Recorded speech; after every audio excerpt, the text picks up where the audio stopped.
We often think we know the story of Judas, but there are layers to his betrayal that will completely change how you see it. It's not just about a kiss in a garden. It's about value, prophecy, and a question that cuts straight to our own hearts. First, let's talk about Judas's job. John's gospel tells us he was in charge of the money bag. He was the treasurer, the one trusted with what was valuable. But the one trusted with the money was also the one stealing from it the whole time. How we handle what's valuable always reveals what's in our hearts, and Jesus knew exactly who Judas was. He once said, "Have I not chosen you the 12? Yet one of you is a devil." Jesus didn't give Judas the money because he was trustworthy. He gave Judas the money because he was necessary. Some people stay in your life not because they're loyal, but because they are part of the assignment. Now let's get to the price, 30 pieces of silver. Do you know what that was? In the book of Exodus, it was the price for a gored slave. Judas didn't just betray Jesus. He valued him at the lowest legal price for a human life. He priced the Messiah like a slave. He accepted the minimum. But here's where it gets mind-blowing.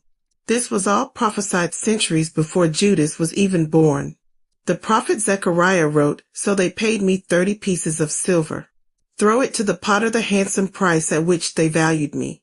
Zechariah foretold the exact amount, the insult, the act of throwing the money, and even the potter's field.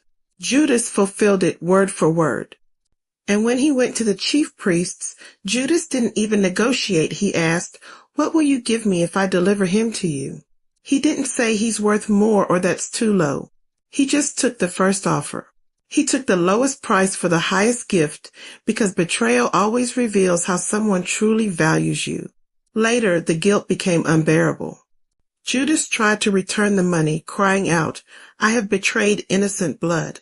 He threw the 30 pieces of silver into the temple and left. The very money he thought was worth the betrayal became the money he couldn't live with. The wage of betrayal never matches the weight of guilt. And what did the priests do with that money? They used it to buy the potter's field, just as the prophecy said. The insult became the fulfillment. The devaluation became the confirmation. The betrayal became the bridge to destiny. Judas didn't just betray Jesus, he devalued him. He traded communion for compensation, presence for payment, a relationship for the wage of a slave. And now that story turns the question back on us. How have we devalued Jesus? What price have we placed on the one who is priceless? Like and subscribe for more content that goes deeper in Scripture.